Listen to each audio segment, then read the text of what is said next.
का खालसा वाहिगुरु जी की फतेह।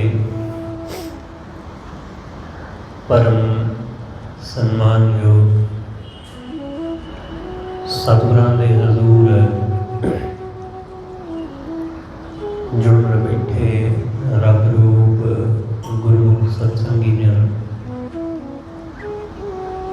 सतगुरु जी दे हजूर सतगुरु जी की रहमत नाल जुड़ के बहन का समा नसीब होया।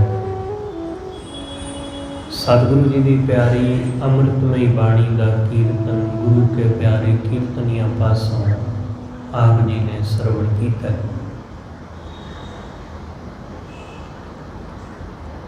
गुरु कृपा नाल गुरु के दर जुड़ के गुरु की बाणी द्वारा वाहिगुरु नाल सांझ पाउण दा निमाणा जिहा उपराला यतन कर रहे हैं। सतगुरु गुरु अर्जुन देव महाराज अज दे इस पावन शब्द अंदर सानू सोझी दिंदियां होया समझाउंदे ने।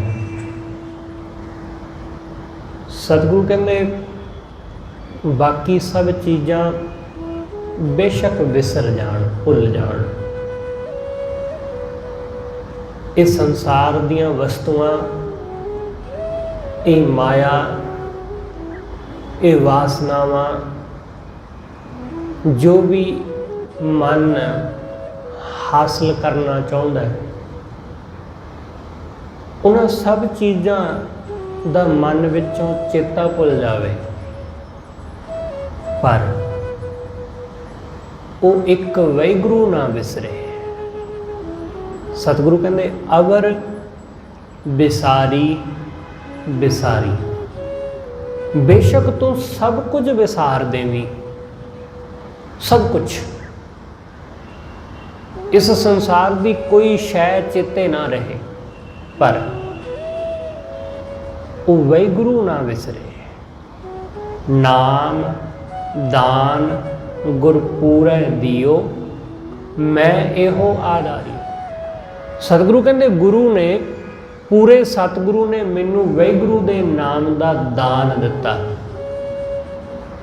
मेरे लिए एहो इको एक आधार, इको एक आसरा, मैं एहो आधारी। सतगुरु कहते मेरे वास्ते यही आधार, मेरे वास्ते यही आसरा, इसलिए मैं बाकी सब आसरे भुला दिते। मेरे मन नू विसर गया, इसलिए गुरु तो बिना, वाहिगुरु तो बिना होर हुण मैनू कुछ याद ही नहीं है। परमेश्वर तो बिना सब कुछ भुल गया, वाहिगुरु तो बिना सब कुछ विसार दिता। सतगुरु गुरु अर्जुन देव महाराज का बचन आप पढ़ते हैं। सतगुरु कहते हब्बे थोक विसार, सारे थोक विसार दे। साडे मन विच, साडे चित्त विच माया दे ख्याल, माया दे विचार, दुख सुख, काम क्रोध, ईर्षा निंदा, किसी ने निंदा की, किसी ने उस्तत की, साडे मन दिमाग विच अंतर आत्मे यही कुछ चलता रहता है। कोई सानू आदर दे गया, कोई साडी इंसल्ट कर गया, किसी ने सानू जरा जिहा कुछ कह दिता,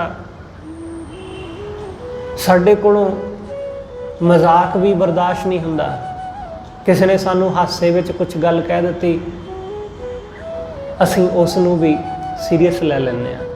साडे दिमाग विच संसार दीयां गल्लां ही चलदियां रहिंदियां,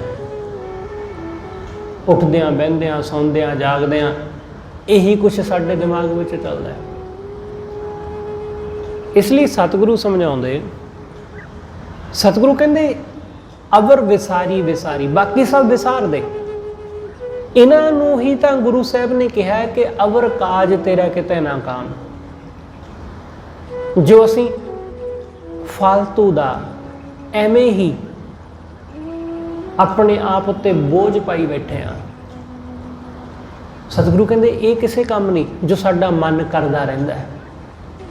बाकी काम धंधे जो असीं अपने रोज़गार करते हाँ वो तो जरूरी ने संसार वास्ते, जीविका चलाउण वास्ते, पर जो कुछ साडा मन करता रहिंदा है सतगुरु कहते वो तो बेलोड़ा है, उहदी तो जरूरत ही नहीं। मन खाम खा ईर्षा पाल लैंदा है, मन खाम खा दूसरिਆਂ ਦੇ संबंध ਵਿੱਚ गलत सोचण लग जाता है, मन खाम खा उस्तत निंदा ਵਿੱਚ उलझिया रहता है। सतगुरु कहते इन्हां नूं विसारना, इन्हां नूं भुलाउणा, इन्हां नूं भुला के ही सुख हासिल हुंदा है, इन्हां नूं विसार के ही सुख मिलदा है। जदों असीं इन्हां नूं विसारदे नहीं, इन्हां चीज़ां बारे निक्कियां निक्कियां गल्लां बारे सोचते रहंदे आ तो फिर असीं दुखी हुंदे आ, असीं दुख भोगदे आ, वासनावां विच उलझ जांदे आ। सतगुरु कहंदे अवर विसारी विसारी, बाकी सब विसार दे, बस सिर्फ वो वाहिगुरू रहे चेते, सिर्फ वो परमेश्वर दा ख्याल आवे। तुसीं संसार की कोई वस्तु वेखो तो उस वस्तु नूं वेख के की ख्याल आउंदा है, किसी चीज़ नूं वेख के असीं की सोचते हैं, साडे मन विच जो वसिया हुंदा है असीं उस दे मुताबिक उस चीज़ की, उस वस्तु की अपनी ही एक परिभाषा उस नूं दे दिंदे आ। कोई भी चीज़ है इस संसार की, चाहे असीं फुल्लां नूं देख लीए, चाहे बदलां नूं देख लीए, चाहे किसी इस्त्री पुरुष नूं वेख लीए, चाहे दौलत शौहरत नूं देख लीए, असीं जो साडे मन विच है असीं उहदे मुताबिक उस नूं परिभाषित करदे हां। जो चीज़ां जैसियां हुंदियां उन्हां नूं वैसियां असीं रहण नहीं दिंदे, असीं उन्हां नूं अपने मुताबिक वेखण दा, विचारण दा जां अपने मुताबिक उन्होंने डिफाइन करने का यतन करते हैं। सतगुरु समझाते, सतगुरु कहते जो जैसा है उसनू वैसा ही वेख, क्योंकि इत्थे ना कुछ चंगा ते ना कुछ मंदा। असी जो साडे मन नूं भाउंदा है उसनू असी चंगा कह दिंदे आ, जो साडे मन नूं नहीं भाउंदा उसनू असी मंदा कह दिंदे आ। ਜਿਹੜਾ ਬੰਦਾ ਸਾਡੀ ਵਿਚਾਰ ਨਾਲ ਸਹਿਮਤ ਹੁੰਦਾ ਉਹ ਸਾਨੂੰ ਚੰਗਾ ਲੱਗਦਾ ਹੈ, ਜਿਹੜਾ ਸਾਡੀ ਵਿਚਾਰ ਨਾਲ ਨਹੀਂ ਸਹਿਮਤ ਹੁੰਦਾ ਅਸੀਂ ਉਸ ਨੂੰ ਬੁਰਾ ਸਮਝਣ ਲੱਗ ਜਾਂਦੇ ਹਾਂ। ਇਸ ਲਈ ਸਾਡੇ ਮਨ ਦੀ ਬਿਰਤੀ ਕਿੱਥੇ ਹੈ, ਸਾਡੇ ਮਨ ਵਿੱਚ ਕੀ ਚੱਲ ਰਿਹਾ ਹੈ, ਸਾਡੇ ਮਨ ਦੇ ਜੋ ਵੇਗ ਨੇ, ਜੋ ਭਾਵ ਨੇ, ਉਹਨਾਂ ਰਾਹੀਂ ਅਸੀਂ ਚੀਜ਼ਾਂ ਨੂੰ ਵੇਖਦੇ ਹਾਂ। ਅਸੀਂ ਉਹੀ ਕੁਝ ਵੇਖ ਲੈਂਦੇ ਹਾਂ ਸੰਸਾਰ ਵਿੱਚੋਂ ਜੋ ਸਾਡੇ ਮਨ ਵਿੱਚ ਚੱਲਦਾ ਹੁੰਦਾ ਹੈ, ਉਹੀ ਕੁਝ। ਇਸ ਲਈ ਹਰ ਬੰਦੇ ਦੀ ਆਪੋ ਆਪਣੀ ਬਿਰਤੀ ਹੈ। ਜਿਵੇਂ ਇੱਕ ਦਰਖਤ ਨੂੰ ਦੇਖਣ ਵਾਲਾ ਆਦਮੀ ਜੇ ਉਹ ਵਪਾਰੀ ਹੈ ਤਾਂ ਉਹ ਇਹੀ ਉਸ ਨੂੰ ਦੇਖ ਕੇ ਸੋਚੇਗਾ ਕਿ ਇਸ ਨੂੰ ਵੱਢ ਕੇ ਵੇਚਾਂਗੇ, ਲਾਭ ਮਿਲੇਗਾ, क्योंकि वो इत्थों तक ही सीमित है। कोई उसनों होर विरती वाला आदमी देखता है, कोई कवि उसनों देखता है तो वह उस दी शान नूं वेखदा है, हवा नाल उहदे हिलदियां टाहणियां, उहदे हिलदे पत्ते, उन्हां नूं देख के वो अपनी एक कविता सिरज दिंदा है। इसलिए जैसी साडी बिरती है असी वैसा ही चीज़ां नूं वेखदे हां, असीं उही कुछ देख लैंदे हां जो साडे मन विच हुंदा है, असीं उही कुछ सुणदे हां जो साडे मन विच हुंदा है। कोई बंदा जो कुछ भी गल कहे असीं उहदा अर्थ उही लैंदे हां जो असीं लैणा हुंदा है। यही एक साडे लई सब तो वड्डी दिक्कत है। साडे अज दे इस समाज विच सब तो वड्डी दिक्कत यही है, तो ये दिक्कत हमेशा ही रही है कि लोग जो गल कही जा रही हुंदी है वो नहीं सुनते, जो उन्होंने सुनना हुंदा है वो उही सुनते हैं। उही हर एक आदमी अपना ही एक मतलब लैंदा है। मैं सुनिया कि चंदू वो अपने घर पहुंचा अपने एक मित्र दे नाल, अज लेट आया सी ते उसनूं ये पता सी कि मैं लेट आया वां, थोड़ी बहुत शराब पी आया तो घर वाली जरूर बोलेगी, मंदा चंगा बोलेगी। उसने अपने मित्र नूं कहा कि आपां अज घर लेट आए हैं, पर तू देख मेरी घर दे विच किन्नी चलदी है। चंदू दा मित्र वो उसनूं आखदा है कि मैं जानदा तेरी किन्नी क चलदी है, तू सिर्फ मेरे सामने डींगा मारन वाला है, घर वाली दे सामने तेरे तो बोलिया भी नहीं जाता। चंदू ने कहा मेरे नाल शर्त ला लै, जे मैं अपनी घर वाली दे मूहों पहला शब्द प्रीतम ना कढ़वा लवां तो मैनू चंदू ना कहीं। उन्हें कहा यह हो ही नहीं सकता। उसने कहा तू देख, वो घर पहुंचे, चंदू ने दरवाज़ा खड़काया, दरवाज़ा खड़का के चंदू ने कहा कि प्रीतम आ गए हैं। तो अगों घर वाली दी आवाज़ आई कि प्रीतम ढट्ठे खूह च जान। चंदू ने कहा देखिया मैं तेनों कहा सी ना, मैं अपनी घर वाली दे मूहों पहला शब्द प्रीतम कढ़वा लवांगा।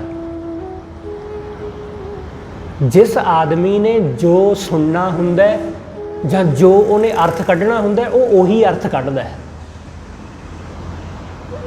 जो जिसने अर्थ लेना है उन्हें उही लेना है। इसलिए हर गल, जदों तक कोई गल तुहाडे अंदर है उदों तक उहदा अर्थ तुहाडा अपना है। जदों वो गल तुसी अपनी जुबान तो बोल के बाहर कढ़ दिंदे हो तो सुनने वाला उहदा अर्थ अपना लैंदा है। इसलिए तुसी उस गल दे जिम्मेवार नहीं हुंदे, उस गल दा जिम्मेवार अर्थ कढ़ण वाला आदमी हुंदा है। इस करके धर्म दा दृष्टिकोण जिहो जिहियां चीज़ां हुंदियां उन्हां नूं वैसा ही देखना हुंदा है कि जो है उन्हों हूबहू उसे तरह देखना, जो सुनाया गया उन्हों हूबहू उसे तरह सुनना, उहदा उही अर्थ लेना जो दस्सिया गया। साडा मन अपने अर्थ लभदा है, अपने अर्थ करदा है, अपने अकॉर्डिंग ही चीज़ां नूं वेखदा, विचारदा, सुनदा, समझदा है। इसलिए संसार की जो भी वस्तु देखो तो उस नूं देख के वाहिगुरू नाल जुड़ सको, उन्होंने परमेश्वर की दात जान सको कि वाहिगुरू की दात। जदों असी हर शै नूं अपने धीआं पुत्तां तो लैके अपने घर बार, अपनी जमीन जायदाद, अपने सब वस्तुआं पदार्थ जो भी साडे कोल ने, कीड़ी तो लैके हाथी तक, तिनके तो लैके विशाल जंगल तक, जदों असी उन्हां सारियां चीज़ां नूं वाहिगुरू नाल जोड़ के देखना शुरू कर दिंदे हां तां साडी दृष्टि विच बहुत फर्क पै जांदा है। साडी संकीर्ण सोच बहुत विशाल हो जाती है। असी लोग एक मामूली जी बिरती तो, एक मामूली जी सोच तो बहुत विशाल सोच दे धारनी हो जाते हैं। इसलिए सतगुरु कहते इन्हां सारियां वस्तुआं नूं वाहिगुरू दियां जानना। आपां जपजी साहिब विच एक बचन रोज़ पढ़ते हैं। सतगुरु कहते कुछ रब दे प्यारे वाहिगुरू दे गुण गाउण वाले वो परमात्मा दियां दातां नूं देखदे ने कि ये भी परमेश्वर ने मैनू बख्शिया है, आ भी बख्शिया है, फलानी चीज़ भी बख्शी है, आ भी बख्शिया है। वो हर चीज़ नूं वेख के परमात्मा नूं चेते कर लेंदे ने। सतगुरु कहते गावे को दात जाने निशान। ਉਹ ਦਾਤਾਂ ਨੂੰ, ਵਾਹਿਗੁਰੂ ਦੀਆਂ ਬਖਸ਼ੀਆਂ ਦਾਤਾਂ ਨੂੰ ਵਾਹਿਗੁਰੂ ਦਾ ਨਿਸ਼ਾਨ ਸਮਝ ਲੈਂਦਾ ਕਿ ਉਹਦਾ ਨਿਸ਼ਾਨ ਹੈ, ਇਹ ਪਰਮੇਸ਼ਰ ਦੀ ਦਾਤ ਹੈ, ਉਹਦੀ ਨਿਸ਼ਾਨੀ ਸਮਝ ਲੈਂਦਾ। ਇਸ ਲਈ ਜਦੋਂ ਅਸੀਂ ਹਰ ਸ਼ੈ ਨੂੰ ਵਾਹਿਗੁਰੂ ਦੀ ਸ਼ੈ ਜਾਣ ਲੈਂਦੇ ਹਾਂ ਤਾਂ ਫਿਰ ਅਸੀਂ ਉਹਦੇ ਨਾਲ ਸੁਭਾਵਿਕ ਜੁੜਨ ਲੱਗ ਜਾਂਦੇ ਹਾਂ, ਉਹਦੇ ਵੱਲ ਨੂੰ ਅਸੀਂ ਚੱਲ ਪੈਂਦੇ ਹਾਂ। ਇਸ ਲਈ ਸਤਿਗੁਰੂ ਕਹਿੰਦੇ ਇਹਨਾਂ ਸੰਸਾਰ ਦੀਆਂ ਚੀਜ਼ਾਂ ਨੂੰ ਵੇਖ ਕੇ ਵਾਸਨਾ ਨਾ ਪੈਦਾ ਹੋਵੇ, ਰੂਪ ਵੇਖ ਕੇ ਮਨ ਵਿੱਚ ਵਾਸਨਾ ਨਾ ਉੱਠੇ, ਰੂਪ ਵੇਖ ਕੇ ਉਸ ਅਰੂਪ ਦਾ ਖਿਆਲ ਆਵੇ, ਆਕਾਰ ਨੂੰ ਵੇਖ ਕੇ ਨਿਰੰਕਾਰ ਦਾ ਖਿਆਲ ਆਵੇ, ਉਸ ਪਰਮੇਸ਼ਰ ਦਾ।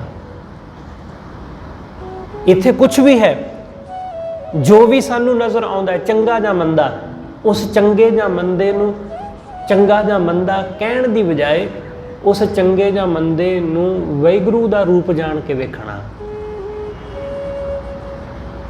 ਕਿ ਪਰਮੇਸ਼ਰ ਕਿਵੇਂ ਚੰਗੇ ਵਿੱਚ ਵੀ ਪ੍ਰਗਟ ਹੋਇਆ ਤੇ ਕਿਵੇਂ ਮੰਦੇ ਵਿੱਚ ਵੀ। ਪਰਮੇਸ਼ਰ ਇੱਕੋ ਥਾਂ ਜਿਵੇਂ ਇੱਕ ਫੁੱਲ ਦੇ ਨਾਲ ਕੰਡੇ ਦੇ ਰੂਪ ਵਿੱਚ ਵੀ ਪ੍ਰਗਟ ਹੋਇਆ, ਜਿਹੜਾ ਬੜਾ ਸਖਤ ਹੈ, ਤਿੱਖਾ ਹੈ, ਜਰਾ ਜਾ ਲੱਗੇ ਤੇ ਖੂਨ ਕੱਢ ਦੇਵੇ ਸਰੀਰ ਵਿੱਚੋਂ। ਪਰਮੇਸ਼ਰ ਉਸੇ ਬੂਟੇ ਦੇ ਉੱਤੇ ਫੁੱਲ ਦੇ ਰੂਪ ਵਿੱਚ ਵੀ ਪ੍ਰਗਟ ਹੋਇਆ, ਜਿਹੜਾ ਬੜਾ ਕੋਮਲ ਹੈ, ਖੁਸ਼ਬੂ ਨਾਲ ਭਰਿਆ ਹੈ। ਇਸ ਲਈ ਜਦੋਂ ਅਸੀਂ ਆਪਣੀ ਦੇਖਣੀ ਵਿੱਚ ਫਰਕ ਲਿਆਉਂਦੇ ਹਾਂ, ਸਾਡੀ ਦ੍ਰਿਸ਼ਟੀ ਬਦਲਦੀ ਹੈ, ਤਦੋਂ ਅਸੀਂ ਉਸ ਵਾਹਿਗੁਰੂ ਦੇ ਨੇੜੇ ਹੁੰਦੇ ਹਾਂ। ਇਸ ਲਈ ਪਹਿਲਾਂ ਪਹਿਲ ਐਸਾ ਦੇਖਣ ਦਾ ਯਤਨ ਕਰਨਾ ਪੈਂਦਾ ਹੈ, ਹੌਲੀ ਹੌਲੀ ਅਸੀਂ ਉਸ ਨੂੰ ਜਾਣਨ ਲੱਗ ਜਾਂਦੇ ਹਾਂ। ਇਸ ਕਰਕੇ ਸਤਿਗੁਰੂ ਕਹਿੰਦੇ ਅਵਰ ਵਿਸਾਰੀ ਵਿਸਾਰੀ, ਬਾਕੀ ਸਭ ਵਿਸਾਰ ਦੇ, ਵਾਹਿਗੁਰੂ ਤੋਂ ਬਿਨਾਂ ਹੋਰ ਕੁਛ ਨਾ। ਹਾਂ, ਰੂਪ ਦਿਸੇ, ਕਿਸੇ ਦਾ ਸੁੰਦਰ ਸਰੂਪ ਦਿਸੇ ਤਾਂ ਉਸ ਸੁੰਦਰ ਸਰੂਪ ਨੂੰ ਦੇਖ ਕੇ ਵਾਸਨਾ ਨੂੰ ਨਾ ਆਪਣੇ ਮਨ ਵਿੱਚ ਲਿਆ, ਇਸ ਨੂੰ ਵਿਸਾਰ ਦੇ। ਉਹਦਾ ਸੁੰਦਰ ਸਰੂਪ ਦੇਖ ਕੇ ਵਾਹਿਗੁਰੂ ਨੂੰ ਦੇਖ, ਉਸ ਪਰਮੇਸ਼ਰ ਨੂੰ ਦੇਖ। ਸਤਿਗੁਰੂ ਕਹਿੰਦੇ ਅਵਰ ਵਿਸਾਰੀ ਵਿਸਾਰੀ, ਨਾਮ ਦਾਨ ਗੁਰ ਪੂਰੈ ਦਿਓ। ਪੂਰੇ ਗੁਰੂ ਨੇ ਵਾਹਿਗੁਰੂ ਦਾ ਨਾਮ ਬਖਸ਼ਿਆ। ਮੈਂ ਇਹੋ ਆਧਾਰੀ, ਮੇਰੇ ਲਈ ਇਹੀ ਆਧਾਰ, ਮੇਰੇ ਲਈ ਇਹੀ ਜੀਵਨ ਦਾ ਇੱਕੋ ਇੱਕ ਮਾਤਰ ਆਸਰਾ। ਬਾਕੀ ਸਭ ਆਸਰੇ ਮੈਂ ਛੱਡ ਦਿੱਤੇ, ਹੋਰ ਕੋਈ ਆਸਰਾ ਹੈ ਹੀ ਨਹੀਂ, ਹੋਰ ਕੋਈ ਸਹਾਰਾ ਹੈ ਹੀ ਨਹੀਂ। ਸਤਿਗੁਰੂ ਸਮਝਾਉਂਦੇ ਅੰਤਰ ਗਾਵੋਂ ਬਾਹਰ ਗਾਵੋਂ, ਗਾਵੋਂ ਜਾਗ ਸਵਾਰੀ। ਮੈਂ ਹਰ ਥਾਂ ਉਸ ਪਰਮਾਤਮਾ ਨੂੰ ਹੀ ਗਾਉਂਦਾ। ਅੰਤਰ ਆਪਣੇ ਅੰਦਰ, ਮੇਰੇ ਮਨ ਵਿੱਚ ਉਹੀ ਚੱਲਦਾ ਰਹਿੰਦਾ ਹੈ। ਬਾਹਰ, ਬਾਹਰ ਮਤਲਬ ਆਪਣੀ ਜ਼ੁਬਾਨ ਤੇ। ਮਨ ਵਿੱਚ ਜੋ ਸਾਡੇ ਚੱਲਦਾ ਉਹ ਤਾਂ ਬਾਹਰੋਂ ਦਿਸਦਾ ਨਹੀਂ, ਪਰ ਜੋ ਅਸੀਂ ਜ਼ੁਬਾਨ ਤੋਂ ਬੋਲਦੇ ਹਾਂ ਉਹ ਬਾਹਰੋਂ ਸੁਣਾਈ ਦਿੰਦਾ ਤੇ ਦਿਖਾਈ ਵੀ ਦਿੰਦਾ। ਸਤਿਗੁਰੂ ਕਹਿੰਦੇ ਮੈਂ ਆਪਣੇ ਅੰਦਰ ਗਾਉਂਦਾ ਉਸ ਵਾਹਿਗੁਰੂ ਨੂੰ, ਮੈਂ ਆਪਣੀ ਜ਼ੁਬਾਨ ਰਾਹੀਂ ਬਾਹਰ ਵੀ ਉਸੇ ਨੂੰ ਗਾਉਂਦਾ ਹਾਂ। ਅੰਤਰ ਬਾਹਰ, ਜਿਹਨੂੰ ਸਤਿਗੁਰੂ ਕਹਿੰਦੇ ਅੰਤਰ ਗੁਰ ਆਰਾਧਨਾ, ਜਿਹਵਾ ਜਪ ਗੁਰ ਨਾਮ, ਕਿ ਆਪਣੇ ਹਿਰਦੇ ਵਿੱਚ ਉਸ ਨੂੰ ਆਰਾਧਨਾ ਤੇ ਜ਼ੁਬਾਨ ਤੋਂ ਵੀ ਉਸੇ ਦਾ ਗਾਇਨ ਕਰਨਾ। ਅੰਤਰ ਗੁਰ ਆਰਾਧਨਾ, ਜਿਹਵਾ ਜਪ ਗੁਰ ਨਾਮ, ਨੇਤਰੀ ਸਤਿਗੁਰ ਵੇਖਣਾ। ਸਾਡੀਆਂ ਅੱਖਾਂ ਉਸੇ ਨੂੰ ਦੇਖਣ, ਸਾਡੀਆਂ ਅੱਖਾਂ ਉਹਦਾ ਹੀ ਦੀਦਾਰ ਕਰਨ। ਸ਼ਰਵਣੀ ਸੁਣਨਾ ਗੁਰੂ ਨਾਮ, ਕੰਨ ਉਸੇ ਨੂੰ ਹੀ ਸੁਣਨ। ਜਿਵੇਂ ਸਤਿਗੁਰੂ ਕਹਿੰਦੇ ਨਾ, ਕਹਿੰਦੇ ਮੈਨੂੰ ਹਾਰਟ ਦੀ ਆਵਾਜ਼ ਵੀ ਇੰਜ ਲੱਗਦੀ ਹੈ ਕਿ ਹਰ ਹਟ ਵੀ ਤੂੰ ਤੂੰ ਕਰੇ, ਕਿ ਹਰ ਹਟ ਵੀ ਮੈਨੂੰ ਇੰਜ ਲੱਗਦਾ ਹੈ ਕਿ ਜਿਵੇਂ ਪ੍ਰਮਾਤਮਾ ਦਾ ਨਾਮ ਲੈਂਦਾ ਹੋਵੇ। ਇਸ ਲਈ ਉਹਨੂੰ ਹੀ ਸੁਣਨਾ, ਉਹਨੂੰ ਹੀ ਵੇਖਣਾ, ਉਸੇ ਨੂੰ ਜਾਣਨਾ। ਅੰਤਰ ਗੁਰ ਆਰਾਧਨਾ, ਜਿਹਵਾ ਜਪ ਗੁਰ ਨਾਮ, ਨੇਤਰੀ ਸਤਿਗੁਰ ਵੇਖਣਾ, ਸ਼ਰਵਣੀ ਸੁਣਨਾ ਗੁਰ ਨਾਮ। ਇਸ ਲਈ ਸਤਿਗੁਰੂ ਕਹਿੰਦੇ ਅੰਤਰ ਗਾਵੋਂ ਬਾਹਰ ਗਾਵੋਂ, ਗਾਵੋਂ ਜਾਗ ਸਵਾਰੀ। ਮੈਂ ਜਾਗਦਿਆਂ ਵੀ ਉਸ ਨੂੰ ਗਾਉਂਦਾ ਵਾਂ, ਤੇ ਜਦੋਂ ਮੈਂ ਸੌਂ ਜਾਂਦਾ ਮੈਂ ਸੁਪਨੇ ਵਿੱਚ ਵੀ, ਮੈਂ ਰਾਤ ਨੂੰ ਵੀ ਉਸੇ ਨੂੰ ਗਾਉਂਦਾ ਰਹਿੰਦਾ ਵਾਂ। ਤੁਸੀਂ ਅਕਸਰ ਇਸ ਗੱਲ ਨੂੰ ਜਾਣਿਆ ਹੋਵੇਗਾ ਕਿ ਜਦੋਂ ਤੁਸੀਂ ਰਾਤ ਨੂੰ ਕਿਸੇ ਚੀਜ਼ ਦੀ ਵਿਚਾਰ ਕਰ ਰਹੇ ਸੀ, ਆਪਣੇ ਬਿਸਤਰ ਤੇ ਪਏ, ਬੈੱਡ ਤੇ ਪਏ ਹੋਏ ਕੁਝ ਸੋਚ ਰਹੇ ਸੀ, ਕੋਈ ਚਿੰਤਾ ਸੀ ਕਿਸੇ ਗੱਲ ਦੀ, ਕੱਲ੍ਹ ਦੀ ਕੋਈ ਚਿੰਤਾ, ਉਸ ਨੂੰ ਸੋਚਦਿਆਂ ਸੋਚਦਿਆਂ, ਵਿਚਾਰਦਿਆਂ ਨੀਂਦ ਆ ਗਈ। ਜਦੋਂ ਸਵੇਰ ਅੱਖ ਖੁੱਲ੍ਹੀ ਤਾਂ ਜੋ ਵਿਚਾਰ ਤੁਹਾਡੇ ਰਾਤ ਨੂੰ ਸੌਣ ਵੇਲੇ ਸਨ, ਉਹੀ ਸਭ ਤੋਂ ਪਹਿਲਾਂ ਉੱਠਣ ਵੇਲੇ ਤੁਹਾਡੇ ਮਨ ਵਿੱਚ ਆਉਂਦੇ ਨੇ। ਸ਼ੁਰੂਆਤ ਉੱਥੋਂ ਹੀ ਹੁੰਦੀ ਹੈ ਜਿੱਥੇ ਰਾਤ ਸਮਾਪਤੀ ਹੋਈ ਸੀ। ਜੋ ਰਾਤ ਨੂੰ ਆਖਰੀ ਵਿਚਾਰ ਸੀ ਤੁਹਾਡਾ, ਉਹ ਸਵੇਰੇ ਉੱਠਦਿਆਂ ਤੁਹਾਡਾ ਪਹਿਲਾ ਵਿਚਾਰ ਹੋ ਗਿਆ। ਇਸ ਲਈ ਜਦੋਂ ਅਸੀਂ ਰਾਤ ਨੂੰ ਸੌਂਦਿਆਂ ਉਸ ਵਾਹਿਗੁਰੂ ਨੂੰ ਸਿਮਰਦੇ ਜਾਂਦੇ ਹਾਂ, ਸ਼ਾਇਦ ਇਹੀ ਕਾਰਨ ਹੈ ਕਿ ਸਾਨੂੰ ਰਾਤ ਨੂੰ ਸੋਹਿਲਾ ਸਾਹਿਬ ਪੜ੍ਹ ਕੇ ਸੌਣ ਲਈ ਕਿਹਾ ਗਿਆ, ਕਿ ਉਹਦੀ ਬਾਣੀ ਪੜ੍ਹ ਕੇ ਉਹਦਾ ਨਾਮ ਲੈਂਦਿਆਂ ਸੌਣ ਲਈ ਕਿਹਾ ਗਿਆ, ਕਿ ਜਦੋਂ ਸੌਣ ਲੱਗੋ ਤਾਂ ਉਸ ਦੀ ਬਾਣੀ ਦਾ ਪਾਠ ਕਰਕੇ ਲੇਟ ਜਾਵੋ, ਸੌਂ ਜਾਵੋ, ਤੇ ਜਦੋਂ ਸਵੇਰੇ ਉੱਠੋ ਤਾਂ ਸਵੇਰੇ ਉੱਠਦਿਆਂ ਹੀ ਉਹਦਾ ਨਾਮ ਹੀ ਸਭ ਤੋਂ ਪਹਿਲਾਂ ਜ਼ੁਬਾਨ ਤੇ ਹੋਵੇ, ਸਿਰਫ ਉਹੀ ਸਾਡੀ ਰਸਨਾ ਤੇ ਹੋਵੇ। ਇਸ ਲਈ ਸਤਿਗੁਰੂ ਕਹਿੰਦੇ ਮੈਂ ਦਿਨੇ ਜਾਗਦਿਆਂ ਵੀ ਉਸ ਨੂੰ ਸਿਮਰਦਾ ਵਾਂ, ਰਾਤ ਨੂੰ ਸੌਂਦਿਆਂ ਵੀ ਮੇਰੇ ਮਨ ਦਿਮਾਗ ਵਿੱਚ ਉਹੀ ਚੱਲਦਾ ਰਹਿੰਦਾ, ਤੇ ਸਵੇਰ ਉੱਠਦਿਆਂ ਵੀ ਉਹੀ। ਅੰਤਰ ਗਾਵੋਂ ਬਾਹਰ ਗਾਵੋਂ ਜਾਗ ਸਵਾਰੀ, ਸੰਗ ਚੱਲਣ ਕੋ ਤੋਸਾ ਦੀਨਾ। ਗੁਰੂ ਨੇ ਨਾਲ ਚੱਲਣ ਵਾਸਤੇ ਤੋਸਾ ਦੇ ਦਿੱਤਾ। ਤੋਸਾ ਮਤਲਬ ਰਾਹ ਦਾ ਖਰਚ। ਗੁਰੂ ਨੇ ਖਰਚ ਦੇ ਦਿੱਤਾ ਰਾਹ ਦਾ, ਕਿ ਆ ਲੈ ਭਾਈ। ਜਿਵੇਂ ਅਸੀਂ ਕਿਤੇ ਜਾਣਾ ਹੋਵੇ ਤਾਂ ਸਾਡੇ ਮਾਂ-ਬਾਪ ਸਾਨੂੰ ਕੁਛ ਮਾਇਆ ਦੇ ਦਿੰਦੇ ਨੇ, ਕੁਛ ਖਰਚ ਲਈ ਪੈਸਾ, ਜੇਬ ਖਰਚ ਦੇ ਦਿੰਦੇ, ਅਸੀਂ ਉਸ ਦਾ ਇਸਤੇਮਾਲ ਕਰਦੇ ਹਾਂ। ਬਿਲਕੁਲ ਐਸਾ ਹੀ ਗੁਰੂ ਨੇ ਕਿਰਪਾ ਕੀਤੀ, ਗੁਰੂ ਨੇ ਰਾਹ ਦਾ ਖਰਚ ਬਖਸ਼ ਦਿੱਤਾ, ਜਿਹੜਾ ਸਾਡੇ ਰੂਹ ਦੇ ਕੰਮ ਆਉਣ ਵਾਲਾ, ਜਿਹੜਾ ਸਾਡੇ ਅੰਤਰ ਆਤਮਾ ਦੇ ਕੰਮ ਆਉਣ ਵਾਲਾ। ਅਸੀਂ ਲੋਕ ਗੁਰੂ ਦੇ ਕੋਲੋਂ ਹਮੇਸ਼ਾ ਦੁਨਿਆਵੀ ਧਨ ਮੰਗਦੇ ਰਹਿੰਦੇ ਹਾਂ। ਅਸੀਂ ਦੁਨਿਆਵੀ ਧਨ ਤੋਂ, ਦੌਲਤ ਤੋਂ ਬਿਨਾਂ ਹੋਰ ਕੁਝ ਕਦੇ ਮੰਗਿਆ ਵੀ ਨਹੀਂ ਹੈ। ਅਸੀਂ ਉਸ ਦੌਲਤ ਨੂੰ ਜਾਣਦੇ ਵੀ ਨਹੀਂ ਹਾਂ ਜਿਸ ਦੌਲਤ ਦੀ, ਜਿਸ ਖਰਚ ਦੀ ਗੱਲ ਇੱਥੇ ਚੱਲ ਰਹੀ ਹੈ। ਇਹ ਖਰਚ ਸਾਡੀ ਰੂਹ ਨਾਲ ਨਿਭਦਾ ਹੈ। ਜਿਹੜਾ ਦੁਨਿਆਵੀ ਖਰਚ ਹੈ ਉਹ ਤਾਂ ਉਦੋਂ ਤੱਕ ਹੀ ਸੀਮਤ ਰਹਿੰਦਾ ਜਦੋਂ ਤੱਕ ਇਹ ਸਰੀਰ ਸਾਡਾ ਤੁਰਿਆ ਫਿਰਦਾ ਹੈ। ਜਿਸ ਦਿਨ ਸਰੀਰ ਮਰ ਜਾਂਦਾ ਹੈ ਉਸ ਦਿਨ ਬਾਹਰਲਾ ਖਰਚ, ਬਾਹਰਲਾ ਧਨ ਉਹ ਵੀ ਬੇਕਾਰ ਹੋ ਜਾਂਦਾ ਹੈ। ਇਸ ਲਈ ਉਸ ਮਰੇ ਪ੍ਰਾਣੀ ਨੂੰ ਉਸ ਧਨ ਦਾ ਕੋਈ ਲਾਭ ਨਹੀਂ ਹੋਣ ਵਾਲਾ, ਉਹਦਾ ਕੋਈ ਫਾਇਦਾ ਨਹੀਂ ਹੋਣ ਵਾਲਾ। ਇਸ ਕਰਕੇ ਜਿਨ੍ਹਾਂ ਨੇ ਰੂਹ ਦਾ ਧਨ ਕਮਾ ਲਿਆ, ਗੁਰੂ ਕੋਲੋਂ ਹਾਸਲ ਕਰ ਲਿਆ, ਸਤਿਗੁਰੂ ਕਹਿੰਦੇ ਉਹਨਾਂ ਦੇ ਨਾਲ ਨਿਭਦਾ ਇਹ ਧਨ। ਸੰਗ ਚੱਲਣ ਕੋ ਤੋਸਾ ਦੀਨਾ, ਗੋਬਿੰਦ ਨਾਮ ਕੇ ਵਿਵਹਾਰੀ। ਤੇ ਗੁਰਮੁਖ ਵਾਹਿਗੁਰੂ ਦੇ ਨਾਮ ਦੇ ਵਿਵਹਾਰੀ ਹੋ ਗਿਆ, ਵਪਾਰੀ ਹੋ ਗਿਆ ਉਹਦੇ।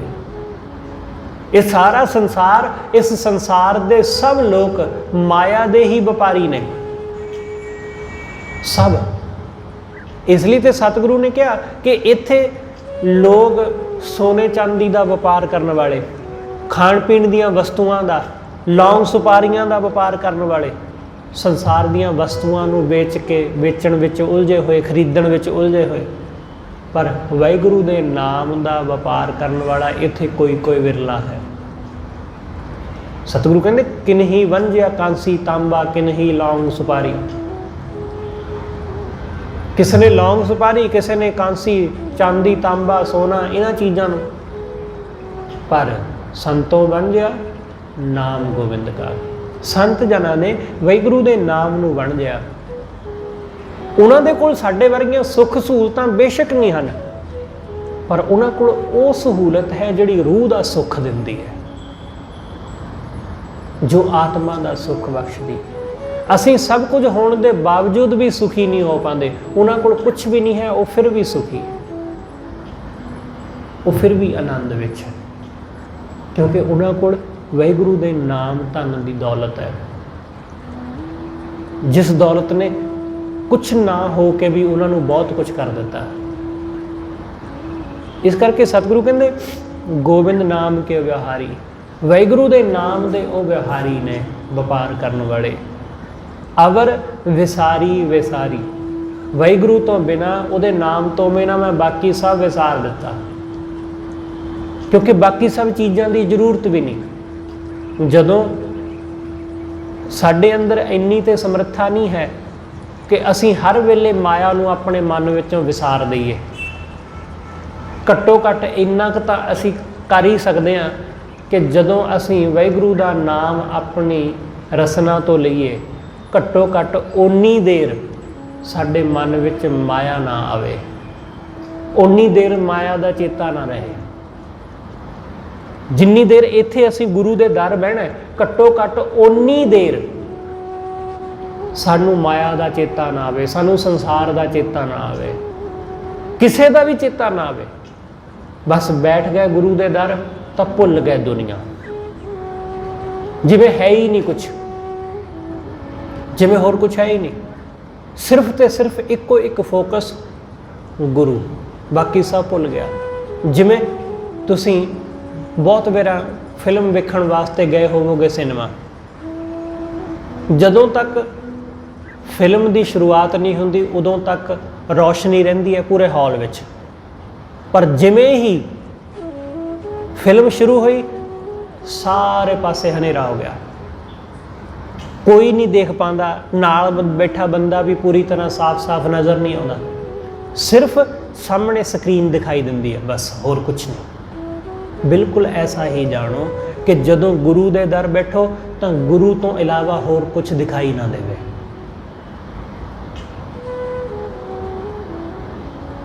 उन्नी देर जिन्नी देर गुरु दे दर बहना है,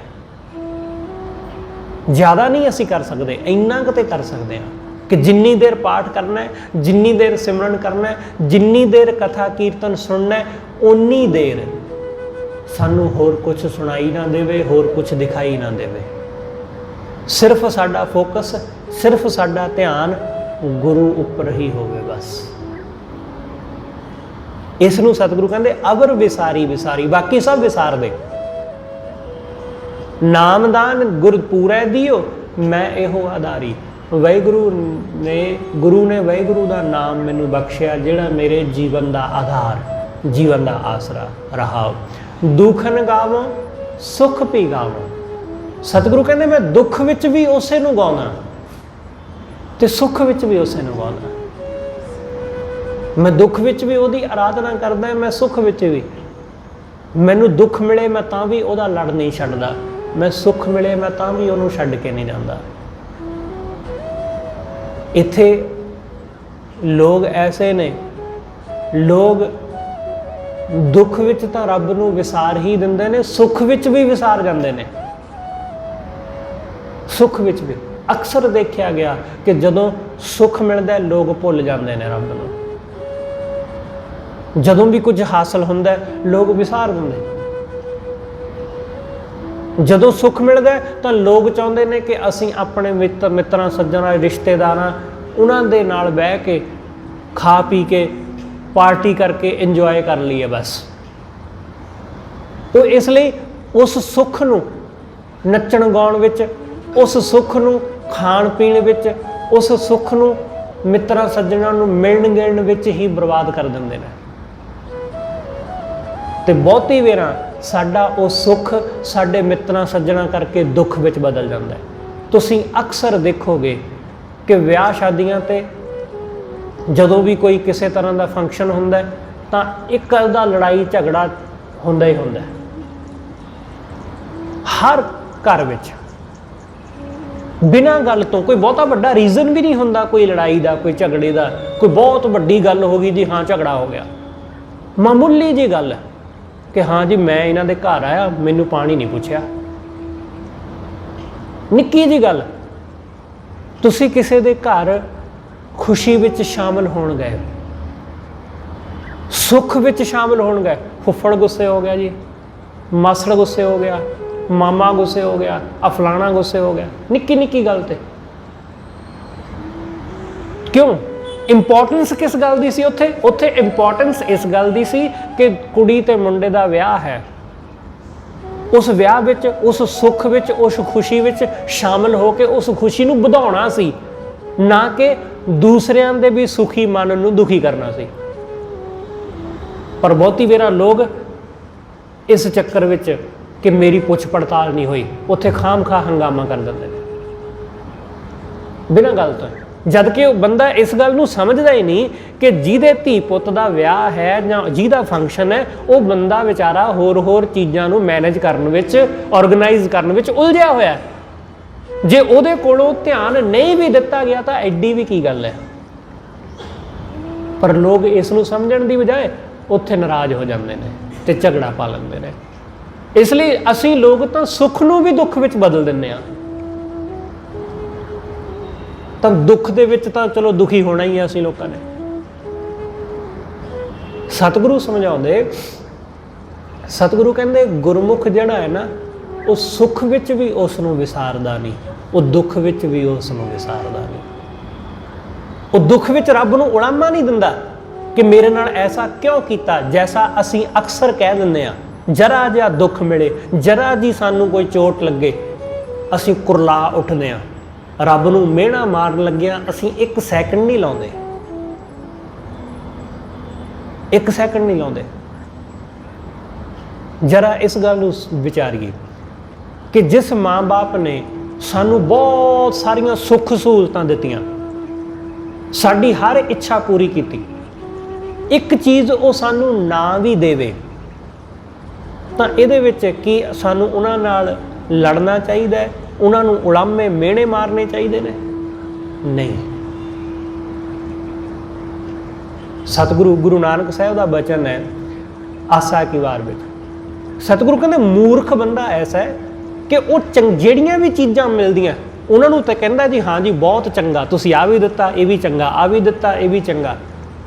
चंगे चंगा कर मन्ने, चंगे नूं तां चंगा करके मनदा है। जिस दिन किते जरा जिहा दुख मिल गया उस दिन कुरला उठिया, मंदे मंदा होए, उस दिन कहंदा कि रब रुब कोई नहीं हुंदा। क्यों? क्योंकि जरा जिहा दुख मिल गया, जिहड़ा सुख मिलिया उस नूं नहीं उहने चितारिया। चंगे चंगा कर मन्ने, मंदे मंदा होए, जरा जिहा मंदा, जरा जिहा दुख तां तड़फ उठिया कि मैनूं दुख क्यों दिता, मैं तेरे कोलों आ मंगिया सी, मैनूं दिता क्यों नहीं। लड़ उठते हैं, झगड़ उठते हैं लोग। सतगुरु समझाउंदे कि चाहे दुख होवे ते चाहे सुख, वो वाहिगुरू विसरे ना। गावो दुखन गावो, सुख पी गावो, मार्ग पंथ सुमारी। मार्ग ते चलदियां, पंथ ते चलदियां भी उसे नूं समारदे रहना, सिमरदे रहना। नाम दृढ़ गुर मन मैं दिया, गुरु ने वाहिगुरू दा नाम मन विच दृढ़ कर दिता, पक्का कर दिता।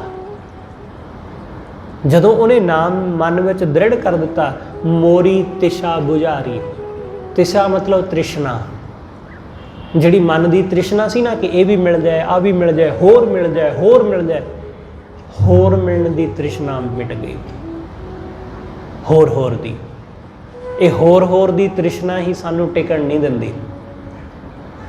सानू जो मिलिया है ना, जे तुसी ध्यान नाल गौर नाल देखो तो वो काफ़ी है साडे गुजारे वास्ते, पर मन कहता कि नहीं होर मिलना चाहिए, होर मिलता है। इसलिए सतगुरु कहते तृष्णा बिरले ही की बुझी है, कोट जोरे लाख करोड़े मन ना हो रे।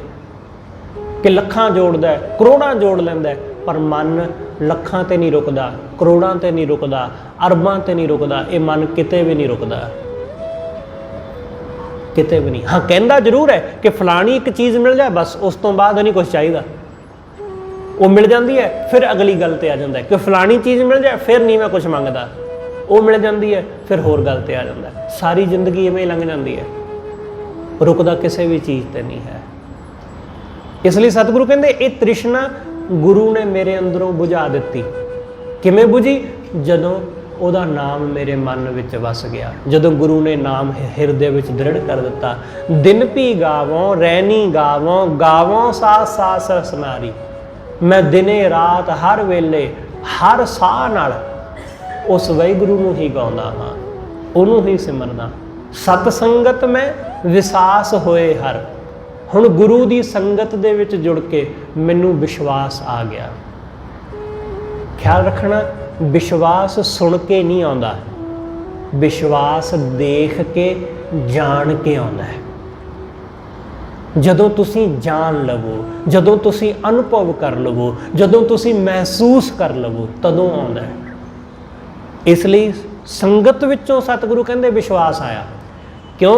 क्योंकि विच संगत हर प्रभु वसै जी। संगत विचों विश्वास आया।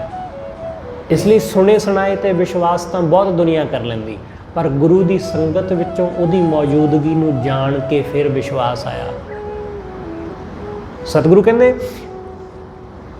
सत संगत में विसास होए हर, जीवत मरत संगारी। ते मैनू ये भी हुण विश्वास आ गया कि वाहिगुरू जीवत मरत, वो जिउंदिआं जीवन तो मरण तक, साडे जन्म तो आरंभ तो अते साडे मरण दे अंत तक वो हमेशा साडे नाल है। जीवत मरत संगारी, हर वेले साडे नाल।